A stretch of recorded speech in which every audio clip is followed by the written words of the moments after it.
Ali ku TikTok nyongera okujjukiza nti vidiyo eno osogisanga ku YouTube mu lambalamba oba nga tugeze ogisanze gwa oba ng'oyagala kuddamu kugirabako abali ku live essaawa eno ku YouTube gyeri. Expo TV gwe mukutu tugamba nti gwe wenna ali eyo ng'oyagala okunyumyako naffe right now tuli live era osobola okubuuza ekibuuzo kyo. Ndine Musumba Peter, bamumanyi bamumanyi, abatamumanyi mumumanye leero okuva ku Prayer Power Church. Musajja w'amaanyi nnyo mu kuddamu ebibuuzo by'abakkiriza bye mwebuuza oba oli byandibadde bibalemesa okubanga mutegeera bulungi gwe musinza. YouTube Expo TV gwe mukutu. Mbebaza nnyo mwenna abaliko abatambuza vidiyo eno abagirayikinga abagisharinga. Tukomyewo ne Musumba Peter tulina ensonga y'okwogerako y'amaanyi nnyo. Abantu abasinga twebuuza obubonero bwe tulaba ku malaalo obusinga tugamba nti ne bannaaye ensonga kye tuteesa obuyinja emisaalaba ku malaalo n'obubonero obw'enjawulo era tugenda kuba nga tubiddamu n'ebirala bingi nnyo nebinaabuuza tugenda kuba nga tubiddamu olunaku lwa leero. Naye nga njagala sooka kubajjukiza Alpha Media Production agamba nti mikolo mbaga bifaananyi byasinga okutegeera. Mwe ebifaananyi bya bikube akubira ku miwendo emisaamusaamu ate ng'akola kye bayita high quality. Mwekwate ku nnamba y'essimu 0770 944 266. Ate gwe agamba nti njagala kugula ku ttaka nange mpitibwe landlord era twekwate ku nnamba y'essimu 0770 944 266. Tulina ettaka Bwaguuga ku lw'Nakawuka mu Kajansi Town Council liri ku bugazi bwa 4.82 acres. Kugamba obeera landlord ajjudde. Beera ng'otutuukirira tujja kuba nga tukubuulira butya bw'osobola okufuna ettaka eryo n'ebirikwatako. Oyagala kutuukayo olirambuleko byonna ojja kuba nga obikolako. Musumba Peter, olunaku lwa leero ekyenjawulo nti tuli ku show yaffe nga bulijjo ate nga tuli live ne ku TikTok. Nsaba osooke olamuseeko ku bantu bano abatulaba tubeere nga tugenda mu maaso. Balamusizaako mwenna mu linnya lya Mukama waffe Yesu Kristo. Nze Musumba Sekitoleko Peter. Tuli live ku TikTok bwe bategeezezza wamu ne tuli ne programu yaffe n'osobola n'ogifuna ku YouTube era nawe ogenda ku Expo. Ku YouTube eri recorded. Eri recorded. Eri X ebubona ekigambo Expo. Manyi Expo abamu ateekamu E. Oba okoze era. Ekigambo kiri XPO. Yes. N'ogatako akagambo akangu ennyo TV. Mu buli lulimi gyekali obeera otufuna era ojja kuba nga oli live nnyo. Tulina ne podium yaffe ebeerayo buli lwa Monday paka lwakuna. Lwa Monday paka lwakuna kati esembayo leero mu wiiki nebeera live. Naye yo ebeera live kuva ssaawa 2:00 koma ssaawa 5 ez'ekiro. Nkwegayidde beerako tojja asigala kyekimu. Naye kati olwaleero tulina kituyita biblical teaching. Tubaako n'okusomesa okwanukula ebibuuzo naawe osobola obuuza. Tuba n'ebibuuzo ku bintu bya Katonda. Ebintu ebikorespondinga ne Katonda obuuza kulw'ekisa kya Katonda n'oddibwamu. Amen. Nze Musumba Sekitoleko Peter. Kanisa yaffe esangibwa Lugala. Tuli opposite Africa Oil. Ssomero Namuŋŋona Kigobe Primary School. Nga mukiwulidde bannaffe bali ku TikTok ekibuuzo kyanirizibwa butereevu. Ate gwagamba nti oyagala obeere nga otukubira oba nga oyagala kukuyisaamu ddoboozi naawe osobola ku 0770 944 tujja kuba nga eddoboozi lyo liyitamu ku WhatsApp. Kuba WhatsApp yokka tokuba direct call. Eddoboozi lijja kuba nga liyitamu tumanye ekibuuzo kyo Musumba wali ajja kuba akiddamu.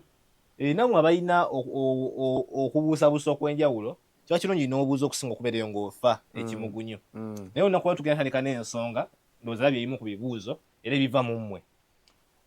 Tulina munnaffe eyabuuza ekibuuzo ekikunya n'agamba nti bwe tugenda mu zirimba oba ku bijja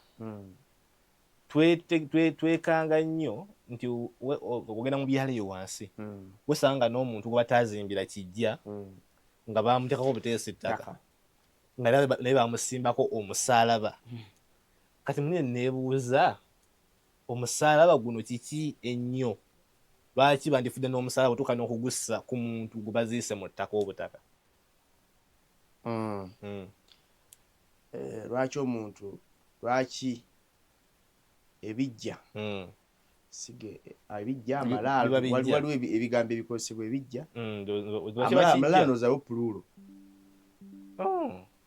amalaalo kiba tekigenze mu bungi akakasa oluganda atugireko naye nze mbadde manyi nti ebijja nga kiri built already ebibeera ebijja kati amalaalo lwaki amalaalo bateekako omusalaba kintu ekyo actually waliwo ebintu bye tulaba naye tutabiteekako nnyo attention actually kyeneegendereza ebijja by'abasamize byokka ebitaliiko misalaba famire ng'erimu nko mu kunyeenya ensaasi mu okusamira kunyeenya ensaasi bo tebateekako tebasaako nekeesi zaabwe oba buli keesi ekolebwa ejjirako omusalaba oba bakijjawa njagala kwegendera posi babasiroza ensonga lwaki abasiraamu bo tebateeka mu keesi si mu keesi si mu lubugo kubanga ate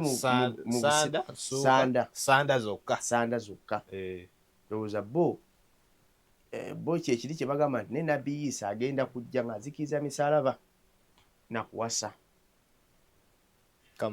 alina okuzikiriza emisalaba kutta embizzi n'okuwasa ebintu bisatu byebikomyawo nabbi Isa kati bo tebakolagana bo tebaziika mu coffins oba mu keesi kati fene waffe tuziika mu keesi tukirizibwa yes n'abasamize bakikola naye bo bajjako emisalaba era wegugirako bagumenyaamenye era mwalaba omukulu bwe baali baziika ni Kawanga yogera yali Baby Deo omukulu Jumba yatabuka musalaba n'agukola atya n'agukutula kati ensonga lwaki ebijja ngambe ebijja by'abakristaayo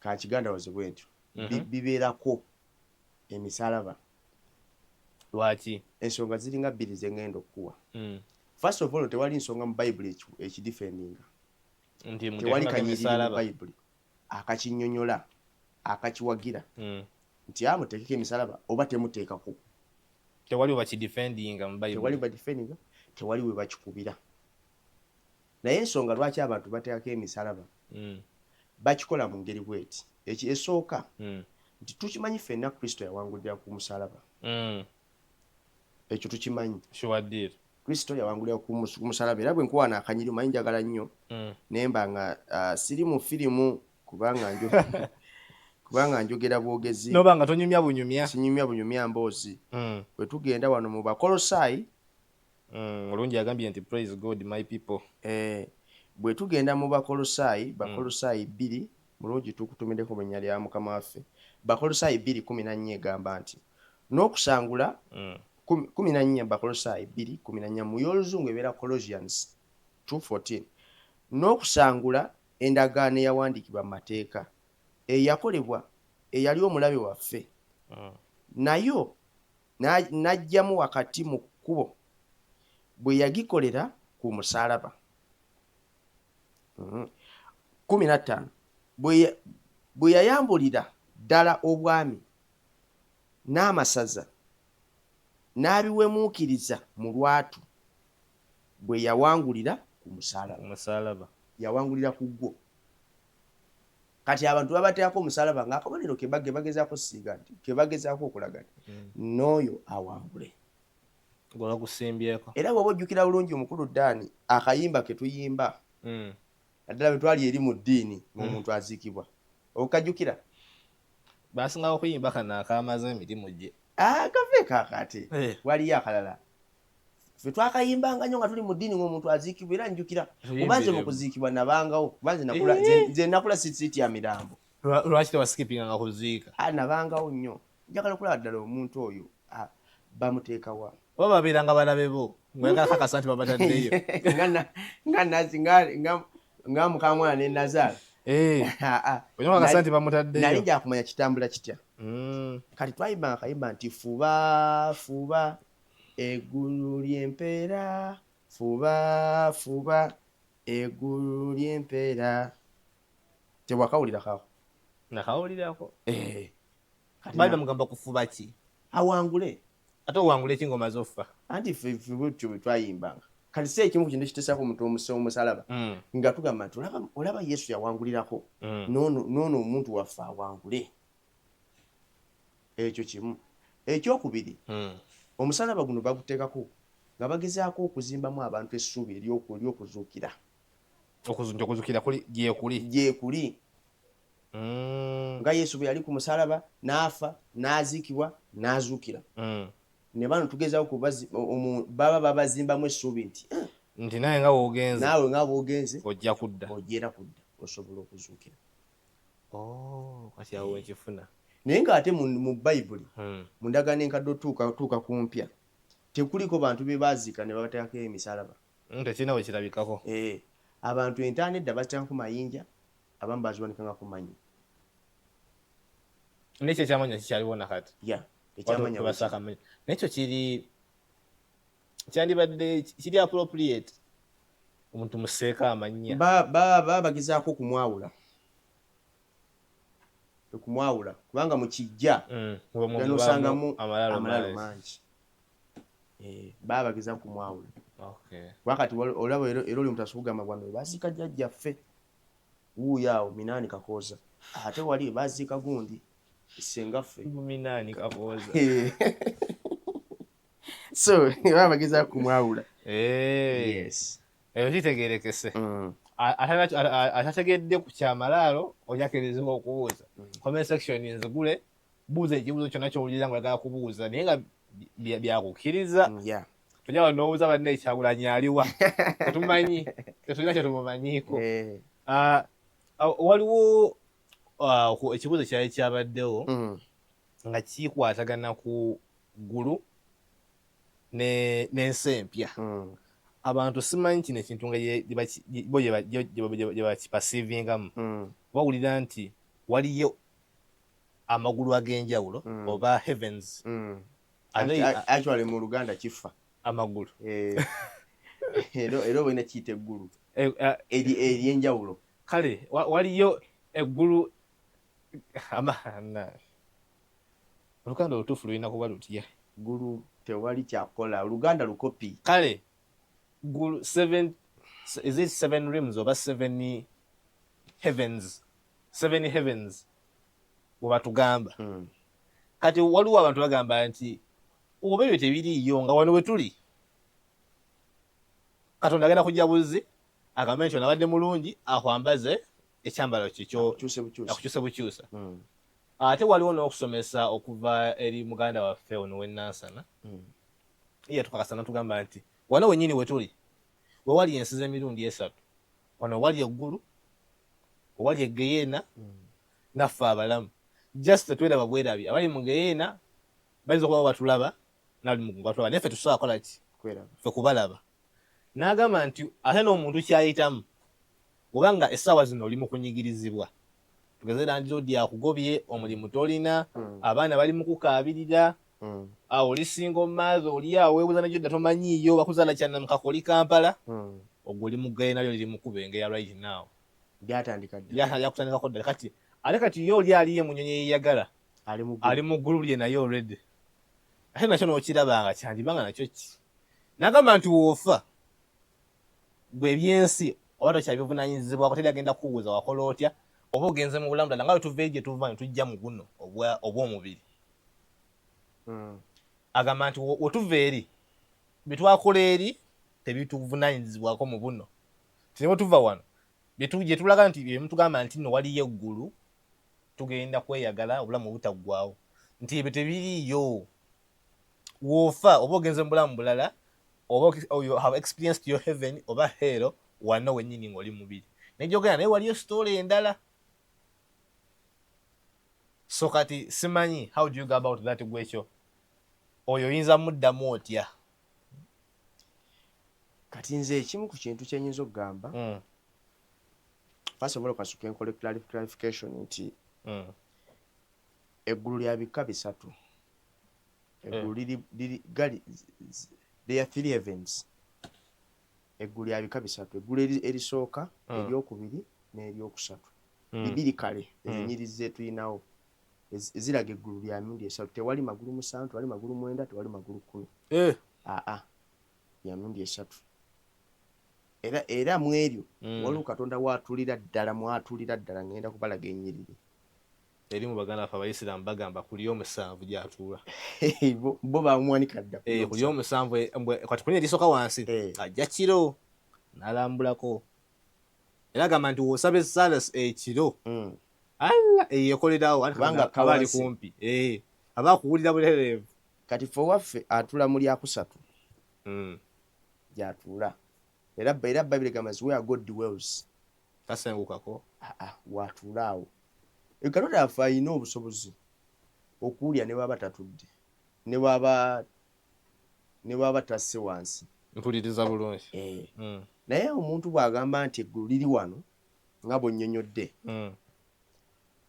ndowooza ate mba sijja kwetaaga kugenda mu ggulu n'okulyogerako kiba tekingasa kubanga bwe kiba kigaa nti agaggawadde n'azimba emunyonyo ali mu ggulu aba atuuse mu ggulu kubanga munyonyo esangibwa mu Uganda omujjudde tiyagaasi omujjudde emigozoobano embooko netabuka ku kalulu ate awo mba seetaaga kugenda muki mu ggulu ate kubanga nze eggulu lyemmanyi simanyi eggulu waliwo tuza tulina okwebuuza eggulu lifaanana litya liriko biki badizayininga batya nga bwentogera nti Kampala okimanyi nti omuntu azze mu Kampala ayawula nti eno Kampala si kibuga ate era bw'agenda Mbalala ayawula nti kati ono Mbalala si Kampala ate bw'agenda e Fort ayawula nti Fort nti buno obunyogovu ono Fort si Kampala kati nze ndowooza ekintu era kye nandyebuuzizza kye nandigambye kye nandilaze munnayuganda yenna oba omukkiriza yenna agoberera oba n'oyo yabuuzizza kiri kimu eggulu ly'osabira olimanyi bwe lifaanana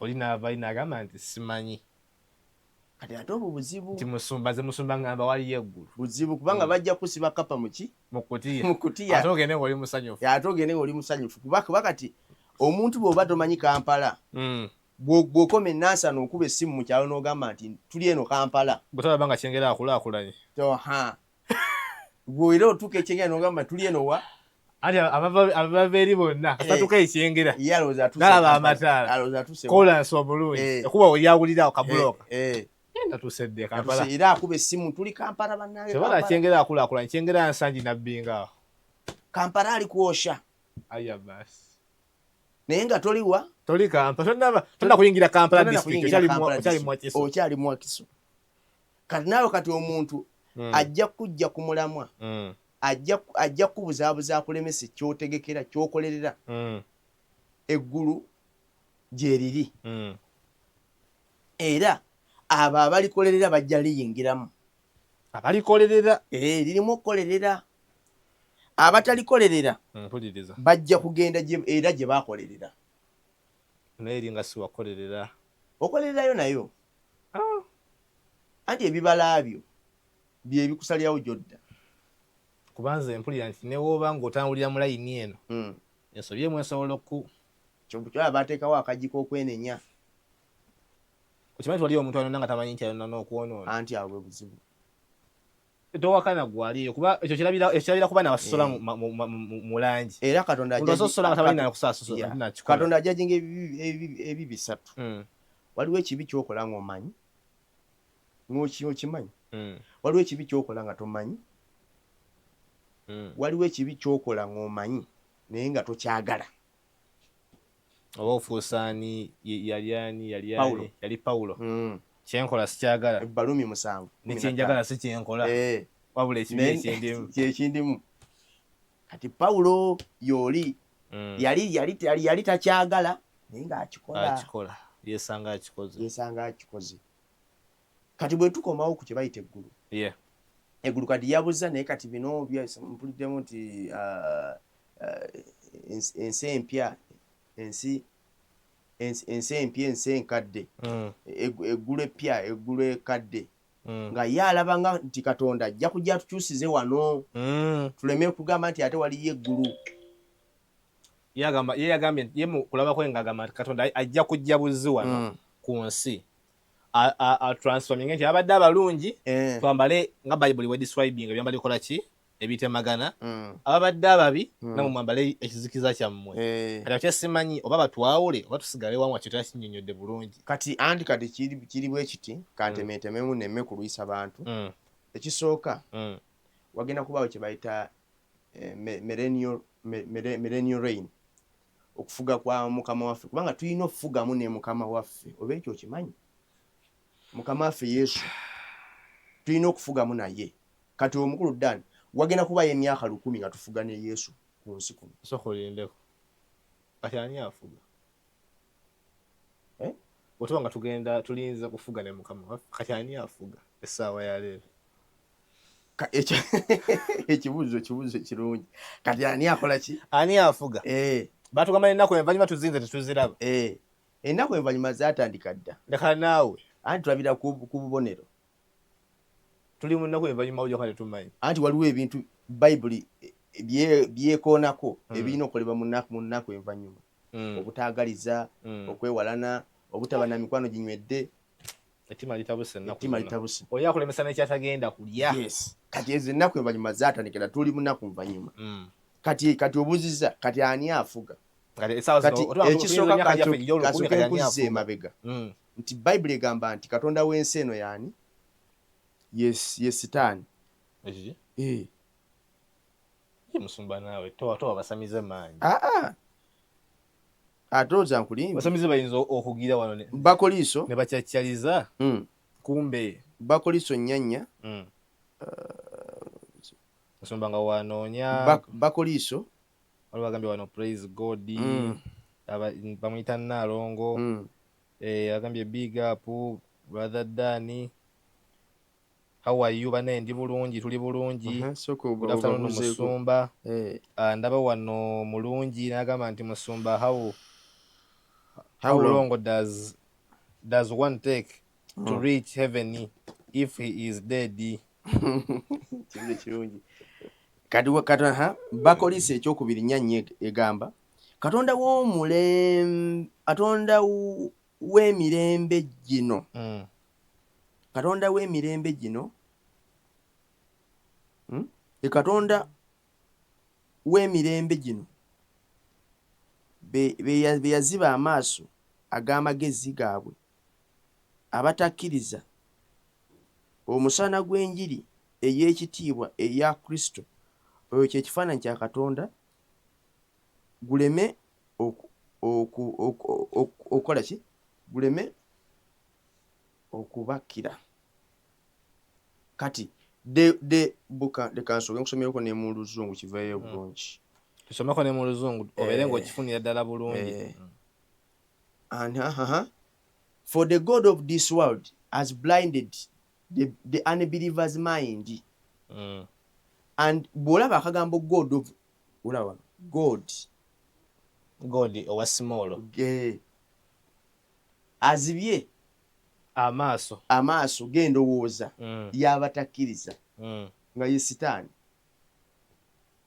kubanga Sitaani kuba kati labayo obudde buno Sitaani ye musomba ndeka kasooke nkuwa akanyiri wano akalala neme kuleeta confusion nange mbadde mpandiika wano lunyiririrwa mbadde manya kibuuzo kya mulungi mulungi kireete Yokaana 12:14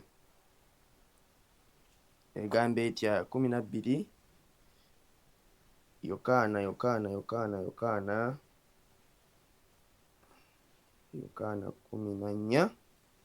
12 Yokaana kubanga kati bw'olaba nsome lwasatu nsome 14:3 egamba nti now the judgment of this world is coming now the rule of this world shall be cast out omufuzi waki wensenaja naye Yesu agamba semina kakwate okujaja nenze simumanyi simulina kukakwate bw'osoma 14 era 14 3 agamba I will not talk with you much more for the prince of this world the ruler is coming. He has no claim on me. There is nothing in me that belongs to him and has no power over me. Omuwulire oyo ozaani afuga ensi Sitaani. Katonda bagamba nti simumanyi yawe tumatikala Sitaani. Sitaani obudde buno yafuga naye kati wagenda kubaawo jjukira Sitaani baamusiba emyaka 10 olwekyo wakiwulyako obudde buno musibe. Obudde buno musibe. Musumba ogambye Sitaani obudde buno musibe. Ogambye maso ali agenda fugamu. Ani? Sitaani. Kati ffe abagenda okufuga emyaka 10 ne mukama waffe. Ne musumba Sitaani wabanga musibe. Essaawa eno ngajja tucyankalanyamu. Ani kyobolaba? Nzo obutakikkiriza. Sitaani musibe. Kyobolaba abantu abanyooma Sitaani tebamanyi Bayibuli. Sitaani si munafu. Wabanga musibe olunaku lwaliro naye nga atucyankalanya nga yafuga ensi atewanga ali ku njegere. Yes. Sitaani si munafu. Sitaani siki? Si munafu, si fudu. Sitaani muntu w'amaanyi. Nkusomera akanyiri nga bamusibye. Sitaani si munafu. Sitaani muntu w'amaanyi. Sitaani w'amaanyi. Naye ffe ekituwanguza Sitaani kubanga tulina owaki? Amukira. Tulina ow'amaanyi. Amusinga. Kankusome ku Bikkulirwa 2. Nendaba malayika ng'akka okuva mu ggulu ng'alina ekisumuluzo eky'obunnya obutakoma n'oluliro olujegere olunene mu mukono gwe. Ng'akwata ogusota ogw'edda ye mulyolyomi era Sitaani n'agusibira emyaka 10. Sitaani bamusiba emyaka meka? 10 musibe. Kati musumba bw'aba musibe lwaki tukemebwa, lwaki tukola ekibi? Ekyo kibuuzo onfuna. Sokoleke musumba oba 10 lwaggwako dda. Oba 10 lwaggwayo dda nga kati bamuta. Lwaki? Wati kuva kati tuli mu 12 bayinza okuba 10 lwaggwako dda. Tujje ne bamuta kati nga kyava tukyankalanya. Kuba ngamba nti musibe ekyaddala. Sitaani amaanyi g'alina olunaku lwaliro current day. Amaanyi Sitaani g'ayimiriddeho ngamba nti musibe mangi. Mpulira nga waliwo Sitaani musibe. Naye kati bano abakola boolaba ba agenti be kati bali kati okukola. Jjukira bwe yali agwa teyagwa yekka. Ekyo kimu. Ate kati naye atransferinze ne knowledge ku bantu ab'enjawulo. Nti whereby bwe mba kugeraganya nti ku bantu 10 oyinza n'okwesanga 7 ba Sitaani. Buli bantu 10 tubalako 7 pati eyo gundi ye ngezeza bugeza. Ate ngera kisoboka aba promoting obwakabaka bwe mu buli ngeri. Anti obizu obwakabaka bwe mu bulogo mu bwenzi oyagamba nze siroga nfuwa mindi yokka naye nga naye apromotinga. Olina gamba nze olina sibikola ebyo jasindi mwenzi era nga naye agwa obwakabaka buli. Ogamba abantu bamusavinga mu ngeri zanjawulo. Kituufu. Kati ye musibe naye ekibi kitambula era n'omulembe buli mulembe guyigirizibwa. Kubanga omwana agenda okukula, omwana agenda okutuuka emyaka bwe muba temumusimbye mbwa kabaka. Omwana agenda okutuuka emyaka nga 8 emyaka 10 ebintu by'obwenzi already abina kati knowledge. Omwana emyaka 10. Lwaki? Nate kyogenda oli akaba kubira abaana coupling mu primary. Omwana agenda va mu primary nga ine emyaka 14 wabanga 14 ng'asomedde mu budde. Watasomedde mu budde 16 musanga afulumi. Nenga ayinako knowledge. Kati 16 omuntu gonna omukubira coupling kitegeeza mukugu. Kati Sitaani musibe myaka 10. Oluvannyuma lw'emyaka 10 nga giweddeko nkulaza akanyiriri. Ate tugenda kufuga wamu ne mukama waffe. Naye mu byonna ki ekisooka nga mukama waffe tannajja fuga wajja kubaawo rapture. gye watusomesako gye nabasomesako emabega okwakulibwa rapture rapio kati rapture eyo egenda kujja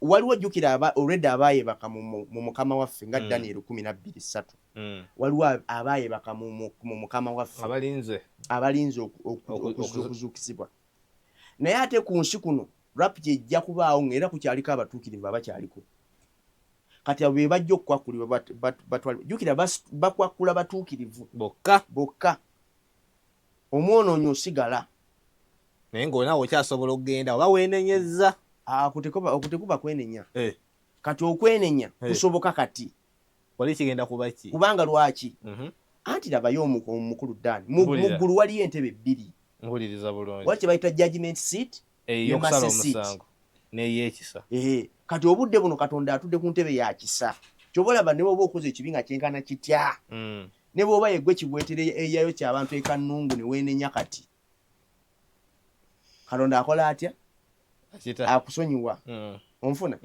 ne bwoba yeggwe ekkoni yasalako abantu emimwa yabookye yakola ki Katonda akusonyiwa akadde kano okyasobola okusonyiyibwa osonyiibwa naye akadde kali Katonda agenda kuba atudde ku ntebe ey'omusango awo tewaba kwetonda tewaba kwetonda kati wabeerewo okwakulibwa abatuukivu bayimuke basange mukama waffe mu bbanga awo tufuge naye emyaka 1,000 emyaka 1,000 kandete ku nnyiriri abantu baleme kugamba nti emyaka 10 kubikkulirwa emyaka 10 sorry si emyaka 10 kubikkulirwa 24 nendaba entebe ey'obwakabaka nga kuliko abatuddeko ne baweebwa okusala omusango emyoyo gyabwe abatemebwako emitwe olw'okutegeera Kristo n'olw'ekigambo kya Katonda n'abo abataasinza nsolo newankubadde ekifaananyi kyayo so tebakkiriza nkovu ku kyenyi kyabwe ne ku mikono gyabwe ne baba abalamu ne bafugira wamu ne Kristo emyaka 10 Dani okawulidde ako bulungi kanzigweredde mu kutu era kansome wano 6 aweereddwa omukisa era ye omutuukirivu alina omugabo mu kuzuukizibwa okw'olubereberye wali okuzuukizibwa okwaki okusooka okw'olubereberye okufa okwokubiri tekulina buyinza ku bo naye banaabeera bakabona ba Katonda era ba Kristo era banaafuga wamu naye emyaka 10 emyaka meka 10 nga tufuga ne mukama waffe okwokubiri tekubalinaako buyinza jukira wagenda kubayo okufa okwakwa okwokubiri kwe kusibwa mu nnyanja eyaka n'omuliro kati wagenda kubayo okufuga kwa myaka 10 tufuge ne mukama waffe emyaka 10 bwe ginaggwako kati sitaani ajja kusumululwa asumulula waki kati no Katonda God is always fair olaba ali kunjegere kati nga tujojobya ate kati wali ng'asumuluddwa ayina akolagana n'abagenti batuza ne meetings mu lujjudde buli kyalo batuza emyaka 10 emyaka 7 agenda kusumulula afuge emyaka 7 era Daniel 9:27 yagikoonako n'agifunza n'agiyita wiiki emu ewa mugulu oba wa anti okimanyi ate Bayibuli wali wega nti lunaku lumu lwenkanankana emyaka 10 ekyo mbadde nkimanyi kati emyaka 7 ye Daniel yagiyita wiiki emu kati eno Matayo 24 olwabirimu olumu bwe mba serabidde era egyogerako negamba nti ebbanga eyo lijja batono okusobozesa abalonde kubanga akakadde mukuddani nga bw'ogambye kajja kuba kakugezesebwa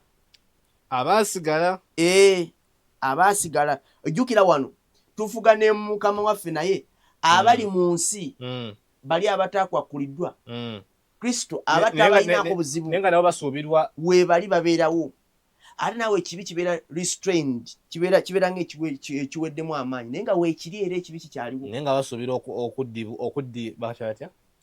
okubaddiramu kanzijaawo Matayo 24 olw'21 kubanga mu biro ebyo walibaawo ekibonyoobonyo ekinene nga tekibangawo kasookedde ensi ebaawo okutuusa leero era tekiribaawo nate ennaku ezo singa tezaasalibwako twandirokose tewandirokose buli ayina omubiri singa tezaasalibwako naye olw'abalonde ennaku ezo zirisalibwako kyolaba ntono myaka 7 singa ne Sitaani bamuwadde n'afugamu 1,000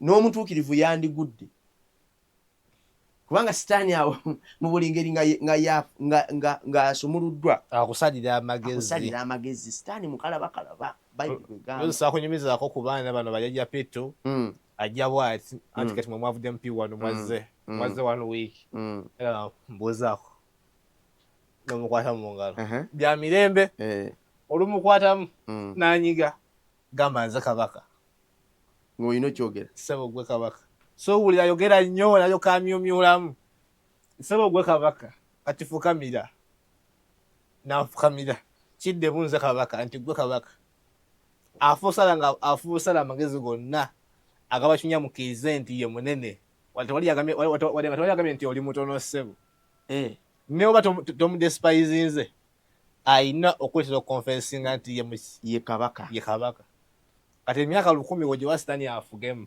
ensi ebeera etabuse akakasa nti mwenna mulina okukkiriza n'abakkiriza Yesu ajja banyiga abajja banyiga kati kyobalaba ebyo ebiro Bayibuli ebyogerako mu kubikkulirwa eno kubanga kubikkulirwa atulaga birijja egamba kale musanyuke eggulu n'abatuulamu zibasanze ensi ennyanja kubanga omuli oli omi asse gye muli ng'alina obusungu bungi ng'amanyi alina akaseera katono okawulidde akaseera waliwo katono nnyo kati agenda kukola buli kimu okitegedde agenda kulwana tooth and nail agenda kulwana kufiirawo kubanga akimanyi alina akaseera katono ddala talina budde siraita omuntu obatulugunya taamu egenda abakuba taamu egenda talina budde obudde bwamuleka dda obufuzi bwe butono kati kye bayita millennium ki wagenda kuba okufuga nga tulina mukama waffe okw'emyaka 10 era awo tewajja kuba nsi mpya tewajja kuba ggulu ppya kyonajja tukama nti nno oba tujja kuba agenda kukabusi atuwa eggulu wano kati awo abantu abamu bwe babeera confused nga bo balowooza nti wajja kubaawo kukyusibwa wano kibagenda nti kati ebadde Kampala ne bakuba mu ngalo ne kifuuka ekibuga ekya zaabu n'enguudo nga zikulukuta mata kati ekyo awo bantu bali kubuzaabuzibwa n'ekyo tekijja kubaawo tugenda kugendera ddala wano tuveewo kati kye bayita eternal reign kuno kwe kufuga okuleetawo eggulu eppya n'ensi empya ti Katonda agenda kuzingako eno ensi enkadde agizingeko n'eggulu ekkadde alizingeko akole eggulu eppya akole ensi empya Isaaya 6:2 byonna nga biwedde ne Sitaani ng'amaze okufugamu Sitaani afuzeemu Isaaya 6:2 Sitaani afuzeemu tufuze ne Yesu emyaka 10 kati Katonda byonna bizingeko Katonda kati wali twakwakkuliddwa jjukira kati Katonda akwate n'abataakwakkuliddwa Bayibuli egamba nti abasibe nga bw'olaba eŋŋano nga bw'osiba bw'okungula eŋŋano oyawula eŋŋano n'oyawula n'omuddo weed ebisubi n'obisula byo ku muliro eŋŋano n'ogisiba bulungi eba mu kuti eŋŋano n'ogisiba bulungi yo n'ogitwala ogiwuula kati ne wano Katonda mu nsi empya agenda kukwata era leka nkulage kati ate nno nkubuulira mu kino eggulu ligenda kukka ku nsi wange bulungi nnyo leka nkulage Katonda wange kati ate awo abanaatuuka eyo be bagenda okunyumirwa abanaatuuka ku ssa ly'eggulu okujja wano wetuli bagenda kunyumirwa nnyo onyongedde okunjagaza eggulu Mukama Katonda wange bagenda kunyumirwa nnyo kubanga bigenda kuba binyuma tugenda kubeera mu kunyumirwa kati eryo eggulu ligenda kukka ku bikulirwa 21 era Bayibuli ga nendaba eggulu nga likka nendaba ekibuga ekipya e Yerusalemu onfuna obuliriza ligenda kukka kati awo Katonda akwate akwate ensi enkadde Bayibuli egamba gizingeko ng'omukeeka mangu akwate egundi egeyeena naye agizingeko era awo Sitaani agenda kuzikirizibwa ddala bagenda muzinga negeyeena ye asulibwe mu nnyanja yakaneki n'omuliro onfuna oba nkufuna bulungi ndeka mmale okusomera ku nnyiriri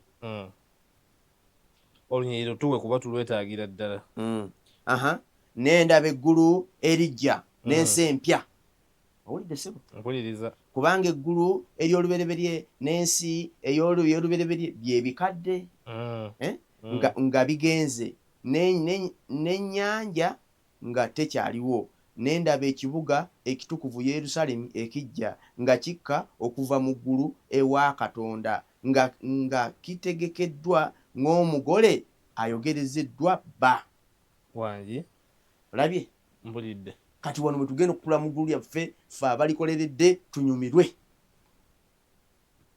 nga tewakyali kibi ekibi nga tekikyaliwo bakisangudde Sitaani takyaliwo bamututte ali mu nnyanja yakana omuliro asasulira tugambe yeyagala kuba nti yayagala byonoonesa ekitu ekituufu kiri nti gwolowooza Sitaani ayagala ogenda mu geyeena ani yamutuma akole obukwonoona badde okwonoona yayonoona nolowooza Sitaani mbuuza bubuuza olowooza Sitaani tayagalayo abantu abegayira Katonda asonyibwe tesuubira nti abaagala Sitaani naye akazita akamanyi gye kali kyoba olaba asula bangi emiga emigabaneko gikola gitya gigumika kubanga omusajja bw'atandikira ku ggwe wali n'atwala bw'ati akajegere gyakomerawo eri ewuwo gamba balina ne gwe wakuba n'asambagala nnyo naawe n'osekamu emiga emigabane gikola gitya gigumika owulira yettageti y'okusuula abangi gamba mugabane ku miggo ate gamba oba kuwa obwomu olya kuba kofirako naye wale oba kuba bangi akubako n'akuwummuzako n'akwata ne kumula kyekyo Sitaani naye tayagala kugendayo era kyolaba naye akola fujjo abeeko baatwala abalala emigo gikole gitya bagabane distribution bagabane kati so Sitaani ajja kuba wazingiddwako mu nsi empya ate era ekirala nti eno gundi kuno okufuga kuno kye bayita eternal reign okufuga okw'olubeerera kutandika na kusalibwa misango kyoba olaba mu kufuga okw'olubeerera nkugambye ffe bwe bakwakula tujja kuba ne Mukama waffe abaasigala bagenda kusalibwa emisango kubanga waliwo ebitabo okubikkulwa lubereberye 22 naye kye neebuuza mu epirodi y'ebitabo okubikkulwa waliwo chansi y'okusavaivinga emigo giri egy'olubeerera olowooza mugulu waliwo typing error anti bweleeta omuntu for trials kitegeeza there is chance ey'okusimatuka sanga tabaddewo chance yakusimatuka yani kutebukwasi n'akasuka kuba talina twansonga lwakyakuwozesa nga toligenda nga ojja kwemulugunya nga waliwo fifite tebansomerera misango gyange nga togimanyi mukulu Ddaani singa bakwata omuntu ne bamusiba mu kkomera wali ne bamugjawo bujja ne bamutwala Luzira ne bamuteeka mu kkooti mugamba ne waba yasse muntu mugamba ne kituufu ono banne ne kkooti teri mazima manya ne gwa teri maki bwenkanya naye ng'omanya bulungi wasse omuntu oyagala bwenkanya ki okimanya omuntu ne bwayogera n'agamba ne namutta era balina okumutwala mu kkooti ne bw'okonfesinga Kalonda naye akakuleetawo bwenkanya kyobola buli muntu alina okusomebwa alina ekinnya lirina okukeberwa mu kitabo eky'obulamu taata wo banakuleeta bwenkanya kubeera oba nga waliwo nga tulina maze okonfesinga nti natta newontwala mu kkooti ngenda sirika busirisi kutuleko nze maze dde okugenda nagambye natta mpa kibonerezo ŋŋende ate singa mbadde nkimanyi mbadde nva waka zange nda kutereera Luzira nga banga mbadde myaka 10 okutta omuntu kati nga bino ebyobulungi obanga obbyo kalulu ebyataano gyasalibwa dde ekyo poliisi wejja okunkima amuntwale Luzira lomu kati muntwala ku mukoti nkimayo ki etaano gyangwa mu vvi ebitaano bindi wano temutawana kumpozesa muntwale butwale muntwale enabba ddadde ki obululu anti kandi kati bano abantu bo bajja kwemulugunya bannange kyobalaba mu ggulu bayibuli egamba nti waliwo akanyiri akali awo ku bikulirwa 21 tiwalibaayo abakaaba mu ggulu gwomanyi lwaki Brother Dan ojja kugenda mu ggulu olabe sister wo ng'ayingira geno okaabe kuba jjukira eggulu liri waggulu wa Geyeena gwomanyi okuba nga musimbye layini gwe ne bagamba Dan yingira ate gwe gundi then nayo kaba kapiira nga wabudde n'omuntu ewaka baati waliwo omuntu gwe bayagala okusamba nayo mugera bamutadde eri n'owulira ddala owulira naffe twagenda kusamba ogw'ekyayi nga tulekamu amabanga nti njala kusamba negundi tubeere wakati bakasuka eno bamukasuka eno bakasuka eno nze ne bankasuka eno gyali webale nnyo kijja kutuluma era kyola mukulu Dan twanira ne tubulira ab'enganda zaffe enjiri kanyiri kalimu kubikulirwa 20 tomanya amazima n'ogeesirikira kubanga kijja kuluma nnyo abantu eggulu gye liri kijja kuluma nnyo nga muntu bamwawudde muganda oba mukazi wo mazima mukazi wo oba omwana wo owewaka mukyala wo owewaka ne bamugaba Suubi gwe nodda ku baati lyeggulu Suubi lyeki eno wansi okiruma wajja kuba amaziga osooka n'owulira ng'osiiri era Bayibuli egamba Yesu alibasangula amaziga okirabye nti kijja kuba kirumira ddala kati wano mu kufuga kuno okw'olubeerera Sitaani agenda kusalibwa omusango Sitaani agenda kuba azikiriziddwa tewajja kuba kibi baani abafuga Katonda kitaffe endiga omwana gw'endiga ye Yesu naffe abanunule tufugira wamu naye kati wantu tuyitibwa banunule tununuliddwa olabye ate ekirala tewajja kuba kufa tewajja kuba kibi tewajja kuba kikolimo ate era tewajja kuba njuba tojja kulaba njuba mu nsi mpya tojja kulaba njuba mu ggulu lwaki kubanga Yesu yenjuba yako emisana n'ekiro nsuubira nti yadde alina ekibuuzo ekyo ekyensi empya kimuddiddwamu kati nga tunakusiibula abali ku YouTube njagala tusooka tuddemu ekibuuzo kya mulungi abadde wano ku TikTok yabuuza nti how long does it take when someone dies to reach heaven? How long does it take for someone to reach heaven after death? Omuntu amala okutuuka wayitawo bbanga ki okutuuka ndowooza nkibuuziza bulungi kuba nabadde nakitadde mu mutwe kanti bansobola kiraba waggulu mbeere nga nkisomera ddala directly okuva wennyini wayabadde